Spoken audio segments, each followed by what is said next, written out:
आलो Andhari baby Haldar. प्रश्नोत्तरों की श्रृंखला में आते हैं। पहला प्रश्न है, बेबी की ज़िंदगी में तातुश का परिवार न आया होता तो उसका जीवन कैसा होता? कल्पना करें। बेबी हालदार तातुश के घर पर घरेलू कार्य करती थी। तातुश के घर आने से पहले बेबी बहुत गरीबी में जीवन बिता रही थी। यदि बेबी की ज़िंदगी में तातुश और उनका परिवार न आया होता तो उसका जीवन निश्चय ही नारकीय होता। उसे व उसके बच्चों का ठीक से पालन पोषण न हुआ होता। तातुश ने बेबी के बच्चों का नाम विद्यालय में लिखवाकर उन्हें शिक्षित कराया। उसके बड़े बेटे को तातुश ने अच्छी जगह काम पर भी रखवाया। बाहरी परिवेश में जिस प्रकार का व्यवहार एक अकेली और विवश महिला के साथ हो रहा था, हो सकता है कि उससे निराश होकर बेबी कोई ऐसा कदम उठा लेती कि उसका परिवार भीख मांगने को विवश हो जाता।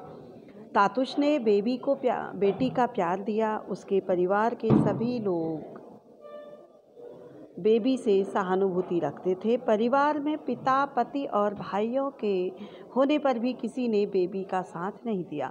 उसे सहारा दिया तो केवल तातुश और उनके परिवार ने। अपने परिवार से तातुश के घर तक के सफ़र में बेबी के सामने रिश्तों की कौन सी सच्चाई उजागर होती है? उत्तर, बेबी कई जगह किराए के मकानों में रही और हर जगह उसे लोगों की बुरी नज़रों का सामना करना पड़ा। यहाँ तक कि महिलाओं ने भी उसके दर्द को नहीं समझा और प्रायः उससे उसके पति के बारे में पूछ कर परेशान किया। उसके भाइयों और पिता ने भी ऐसे समय में उसकी कोई मदद नहीं की। तातुश ने उसके साथ सहानुभूति का व्यवहार रखा। अपने घर पर उसे एक नौकरानी की तरह नहीं बल्कि बेटी की तरह प्यार से रखा और उसे किसी चीज़ की कमी नहीं होने दी।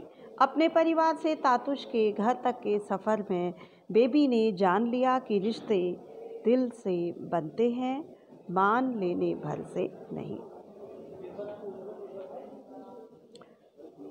इस पाठ से घरों में काम करने वालों के जीवन की जटिलताओं का पता चलता है।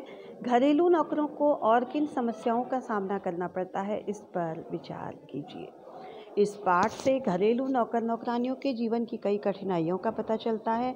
वे अपनी इच्छानुसार जी नहीं पाते। अपने मालिक की इच्छानुसार उन्हें सारे कार्य करने पड़ते हैं, भले ही वे शारीरिक रूप से कमज़ोर हों जाएं, लेकिन इसके बावजूद भी उन्हें कार्य करना पड़ता है। थोड़ा सा गलती होने पर उन्हें मालिकों की डांट फटकार भी सहनी पड़ती है। ऐसा लगता है कि जैसे यह उनकी नियति बन गई है। कहीं कहीं तो इनकी छोटी सी भूल पर इनके साथ मारपीट जैसी घटना भी हो जाती है। बीमार होने पर भी उनको चिकित्सा की सुविधा नहीं मिलती। अनुपस्थित होने पर उनके वेतन से पैसे भी काट लिए जाते हैं।